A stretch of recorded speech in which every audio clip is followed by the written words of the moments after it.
Hello, this is Robert Polenick, the owner of Brutal Iron Gym. In today's video, I want to answer the question of how would you perform dumbbell chest presses differently if you were performing them for muscle growth versus strength. This is a question that one of my clients recently asked me, and I loved the question.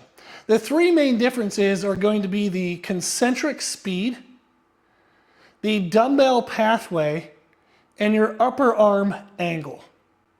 For the concentric speed, what you want to focus on if you're aiming for muscle growth is no momentum. You want to always be in control of the weight. If someone were to yell, "Stop," in the middle of you pressing, you would be able to stop the dumbbells exactly where you were. If you're pressing for strength, the concentric speed is going to use momentum. You're going to want to control the eccentric, the lowering portion, but then be explosive in the concentric portion. And that will involve some momentum, but that's actually okay. The second difference was dumbbell pathway.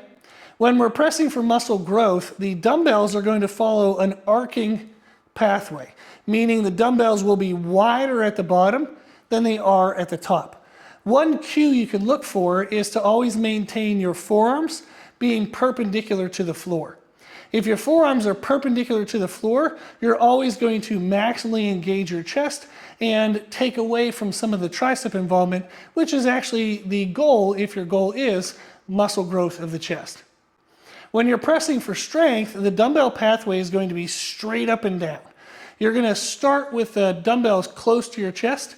Your forearms are actually going to be angled in, and then you're just going to push straight up and down from there. And that would be a similar path that you would use if you were using a barbell, is you're going to have a fixed width between your hands during the press. The third difference is the upper arm angle.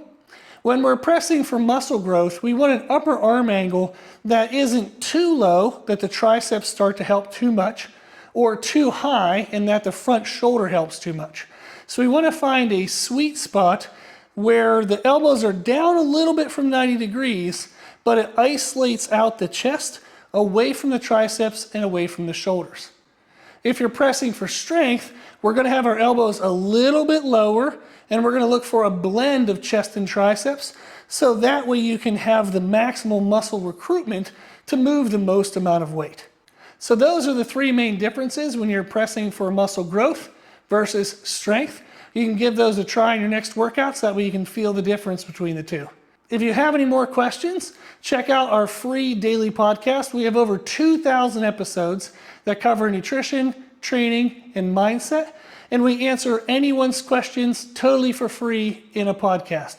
You can submit a question or a topic on our website, www.brutalirongym.com, and you can find the podcast on popular podcast platforms, on YouTube, and on our website.